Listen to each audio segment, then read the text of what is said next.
soko imibara inyota yashyizwe hejuru y'amajuru akwiye amashimwe yashyizwe hejuru y'amajuru akwiye amashimwe Mesiya rukundo wera ndirimba mvura yo kuzuka umutambyi wera ni wewe nyine tamburira amaboko n'igitangaza kandi n'igitare niwe soko imibara inyota yashyizwe hejuru y'amajuru akwiye amashimwe yashyizwe hejuru y'amajuru akwiye amashimwe uriya musozi zawugeraho aho yaneguriye kuko Uwiteka yabivuze kandi na jambo rye yavuze ngo rihere uriya musozi zawugeraho umwe wabanesheje kuko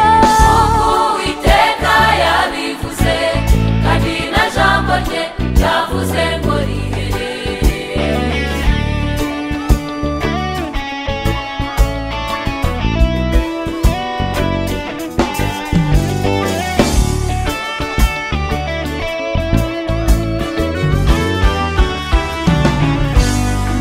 ubugingo bwanjye buhishanwe na Kristo mu Mana byarangiriye ku musaraba ubu icyaremwe gishya yaduhaye ibyiringiro atwambika ubwiza ndetse n'ikamba ry'imbabazi turabatangira bamwe kuko Kristo yasutse izina rya Yesu hejuru Yesu yarazutse ubagendera hejuru y'ibitereko by'amatabaza Yesu aravuga Yesu arakora ku manywa na nijoro Yesu arakiza twarabibonye umwami w'ibihe Yesu aravuga arakora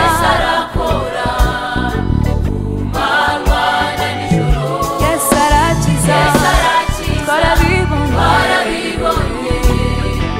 umwami w'ibihe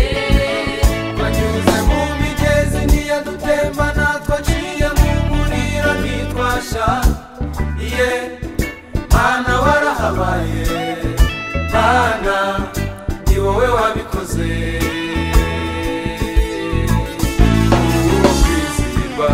uri uwo kwizihirwa uri uwo kwiringirwa dufite ibyiringiro byacu muri wowe uriya musozi zawugeraho aho yaneguriye uriya musozi zawugeraho aho yaneguriye uriya musozi zawugeraho umwe wabanesheje uriya musozi zawugeraho umwe wabanesheje uriya musozi zawugeraho aho yaneguriye uriya